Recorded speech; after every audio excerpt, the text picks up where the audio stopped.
কথাকে মৃত্যুর মুখ থেকে ফিরিয়ে এনে নিজের হাতে সিঁদুর পরিয়ে কথাকে ভালোবেসে কাছে টেনে নিল অগ্নি। হ্যাঁ বন্ধুরা, আমরা এমনটাই দেখতে পাবো কথা ধারাবাহিকের আগামী পর্বগুলোতে।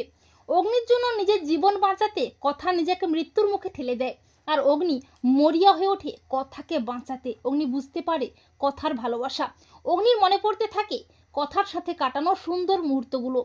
কথার কন্ডিশন খুব খারাপ হয়, কথাকে আইসিইউতে ভর্তি করা হয়। ডক্টর জানায়, গুলিটা আমরা বের করে দিয়েছি ঠিকই, তবে 24 ঘন্টা না হলে আমরা কিছুই বলতে পারবো না। বাড়ির সবাই কথার জন্য চিন্তাগ্রস্ত হয়ে পড়ে, ঠাকুরের কাছে প্রার্থনা করে, আর অগ্নিও কথার জন্য ঠাকুরের কাছে আকুল হয়ে প্রার্থনা করে। এরপর অগ্নি মা আনন্দের পায়ের ফুল এনে কথার মাথায় ছুঁয়ে দেয় আর বলে, কথা ওঠ, চোখ খোল, তোকে সুস্থ হতেই হবে তোর পাচক মশাইয়ের জন্যে। অগ্নির ভালোবাসায় কথা রেসপন্স করে। তখন অগ্নি চিৎকার করে বলে, আই লাভ ইউ কথা, আই লাভ ইউ। ডক্টর জানায় এটা মিরাক্কেল ছাড়া আর কিছুই নয়।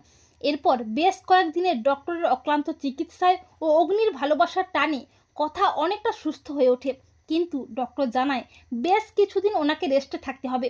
তখন অগ্নি বলে, ডক্টর আমি আমার যত্ন ও ভালোবাসা দিয়ে ওকে সুস্থ করে তুলবই। কথা বলে, পাচক মশাই আমি আপনার কে হই যে আপনি আমার কথা এত ভাবছেন? শুধুই বন্ধু? তখন অগ্নি বলে, না, তার থেকেও বেশি কিছু। এরপর অগ্নি ঠাকুরের পায়ের সিঁদুর নিয়ে কথার সিঁথি রাঙিয়ে দিয়ে বলে, আমার স্ত্রী, আমার ভালোবাসা। অগ্নি বলে, কথা আমি বুঝতে পেরেছি, আমি অনুভব করতে পেরেছি, আমি তোকে ভালোবেসে ফেলেছি। এই বলে অগ্নি কথাকে ভালোবেসে কাছে টেনে নেয়। তো বন্ধুরা, তোমরা এটাই চাও তো যে অগ্নি যেন কথাকে মৃত্যুর মুখ থেকে ফিরিয়ে এনে কথার সিঁথি ভালোবাসার রঙে রাঙিয়ে দেয়? কমেন্ট করে জানাতে ভুলো না কিন্তু তোমাদের মতামতটি।